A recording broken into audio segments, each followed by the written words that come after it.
ആലപ്പുഴ മുഹമ്മയിൽ കാക്കകൾ ചത്തത് പക്ഷിപ്പനി മൂലമെന്ന് സ്ഥിരീകരിച്ചു. ഭോപ്പാലിലെ ദേശീയ ലാബിലെ പരിശോധനയിലാണ് പക്ഷിപ്പനി സ്ഥിരീകരിച്ചത്. ഇതാദ്യമായാണ് കേരളത്തിൽ പക്ഷിപ്പനി മൂലം കാക്കകൾ ചത്തത്.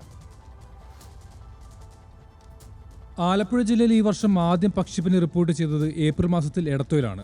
ശേഷം ജില്ലയുടെ വിവിധ ഭാഗങ്ങളിൽ പക്ഷിപ്പനി സ്ഥിരീകരിച്ചു. ഇവിടുത്തെ കോഴി, താറാവ് തുടങ്ങിയവയെ കൊന്നൊടുക്കി ജില്ലാ ഭരണകൂടം പനി നിയന്ത്രിച്ചു. എന്നാൽ ഏതാനും ദിവസങ്ങൾക്ക് മുമ്പാണ് മുഹമ്മയിലെ പക്ഷിപ്പനി ബാധിത മേഖലകളിൽ കാക്കകൾ ചത്തുവീണത്. അസാധാരണമായി കാക്കകൾ ചത്തതോടെ ഭോപ്പാലിലെ national institute of high security ലാബിലേക്ക് സാമ്പിൾ അയച്ചു. ഇന്നലെ വൈകിട്ട് വൈറസിന്റെ സാന്നിധ്യം സ്ഥിരീകരിച്ചുകൊണ്ടുള്ള ഫലം വന്നു. മുഹമ്മ പഞ്ചായത്തിലെ 9-ാം വാർഡിലാണ് ആദ്യം പക്ഷിപ്പനി സ്ഥിരീകരിച്ചത്. തുടർന്ന് പ്രഭവ കേന്ദ്രത്തിലെ 1 കിലോമീറ്റർ ചുറ്റളവിൽ 3064 വളർത്തുപക്ഷികളെ കൊന്നു കത്തിച്ചു.